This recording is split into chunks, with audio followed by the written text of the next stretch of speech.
berdebat itu disyariatkan tapi ada syaratnya. Syaratnya di antaranya kata Allah, wajadilhum billati hiya ahsan. Debatlah dengan cara yang terbaik. Di antara syaratnya seorang harus punya hujah yang kuat untuk berdebat. Adapun kalau tidak terpenuhi syarat tersebut, terjadi perdebatan tidak dengan cara yang terbaik, isinya umpat-umpatan, maki-makian, kemudian dia masuk dalam ruang perdebatan sementara dia juga tidak punya ilmunya, ya maka ini tidak diperbolehkan. Kemudian seorang pun, ya, tatkala berdebat, berusaha tahu ada manfaatnya perdebatan itu atau tidak. Kalau menurut dia tidak ada manfaatnya, sudah tinggalkan saja. Tinggalkan saja. Ya. Karena bernahi mungkar pun harus ada maslahatnya. Kalau enggak ada maslahatnya, tidak perlu bernahi mungkar. Lagi pula perdebatan di media sosial, sering kita tidak tahu siapa lawan debat kita.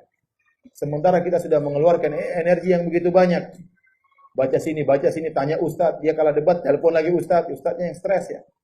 Ustadz ini ada syubhat begini. Ente ngapain ini syubhat? Ustadznya ditanya terus. Kemudian dia tidak tahu siapa lawan debatnya. Bisa jadi dia mengeluarkan energi yang begitu keras, ternyata lawan debatnya anak SMP misalnya.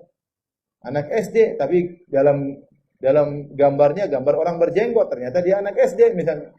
Ya. Ngapain dia habiskan waktunya debat sama anak SD? Atau dia mengerahkan tenaga berdebat, ternyata bencong misalnya. Ngapain? Kemudian dia mengeluarkan tenaga untuk berdebat dengan sekuat tenaga. Ya. Kemudian dia terkadang berdebat dengan seorang perempuan. Tentu tahu perempuan kayak apa, ngapain dilayani? Ya.